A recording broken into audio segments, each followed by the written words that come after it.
അധ്യായം 13. ദൈവത്തെ അറിയാത്തവർ സ്വദേഭോഷരാണ്. ദൃഷ്ടിഗോചരമായ നന്മകളിൽ നിന്ന് ഉണ്മയായവനെ തിരിച്ചറിയാൻ അവർക്ക് കഴിഞ്ഞില്ല. ശില്പങ്ങളിൽ ശ്രദ്ധ പതിച്ച അവർ ശില്പിയെ തിരിച്ചറിഞ്ഞില്ല. അഗ്നി, വായു, കാറ്റ്, നക്ഷത്രവലയങ്ങൾ, ശോഭിച്ച സമുദ്രം, ആകാശ തേജസ്സുകൾ ഇവ ലോകത്തെ ഭരിക്കുന്ന ദേവന്മാരായി അവർ കരുതി.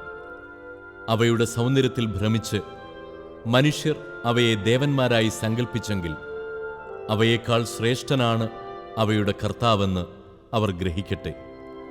സൗന്ദര്യത്തിൻ്റെ സ്രഷ്ടാവാണ് അവയുണ്ടാക്കിയത്.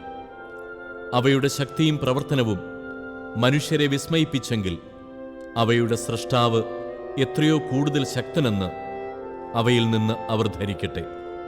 സൃഷ്ടികളുടെ ശക്തി സൗന്ദര്യങ്ങളിൽ നിന്ന് അവയുടെ സ്രഷ്ടാവിൻ്റെ ശക്തി സൗന്ദര്യങ്ങളെക്കുറിച്ച് അറിയാം. ദൈവത്തെ അന്വേഷിക്കുകയും കണ്ടെത്താൻ ഇച്ഛിക്കുകയും ചെയ്യുമ്പോഴാകാം അവർ വ്യതിചലിക്കുന്നത്. അവരെ തികച്ചും കുറ്റപ്പെടുത്താൻ വയ്യ. അവിടുത്തെ സൃഷ്ടികളുടെ മധ്യേ ജീവിച്ച് അവർ അന്വേഷണം തുടരുകയാണ്. ദൃശ്യവസ്തുക്കൾ മനോഹരമാകിയാൽ അവർ അതിൽ പ്രത്യാശയർപ്പിക്കുന്നു.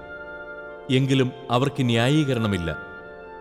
ലോകത്തെ ആരാഞ്ഞ് ഇത്രയും അറിയാൻ കഴിഞ്ഞെങ്കിൽ ഇവരുടെയെല്ലാം ഉടയവനെ കണ്ടെത്താൻ വൈകുന്നത് എന്തുകൊണ്ട്? സ്വർണം, വെള്ളി ഇവയിൽ നിർമ്മിച്ച രൂപങ്ങളെയോ മൃഗങ്ങളുടെ രൂപങ്ങളെയോ പണ്ടെങ്ങോ നിർമ്മിച്ച നിരുപയോഗമായ ശിലയെയോ ദേവന്മാരാക്കി നിർജീവമായ അവയിൽ പ്രത്യാശയർപ്പിക്കുന്നവരുടെ നില ശോചനീയമാണ്. മരത്തിൽ പണിയുന്ന വിദഗ്ധ ശില്പി എളുപ്പം മുറിക്കാവുന്ന മരമറുത്ത് തൊലി നീക്കി ഉപയോഗപ്രദമായ പാത്രങ്ങൾ ഉണ്ടാക്കുന്നു. തള്ളിക്കളഞ്ഞ കഷണങ്ങൾ കത്തിച്ച് ഭക്ഷണം പാകം ചെയ്ത് നിറയെ തിന്നുന്നു. നിരുപയോഗമായി ശേഷിക്കുന്ന വളഞ്ഞു പിരിഞ്ഞ മുട്ടുകൾ നിറഞ്ഞ കഷണമെടുത്ത് സൂക്ഷ്മതയോടെ കൊത്തുപണി ചെയ്ത് വിശ്രമസമയം പോക്കുന്നു. അങ്ങനെ അതിന് മനുഷ്യരൂപം നൽകുന്നു. അഥവാ ഏതെങ്കിലും ക്ഷുദ്രമൃഗത്തിൻ്റെ രൂപം കൊത്തി ചായം പൂശി ചെമപ്പിച്ച് കുറവുകൾ ചായം കൊണ്ട് മറയ്ക്കുന്നു.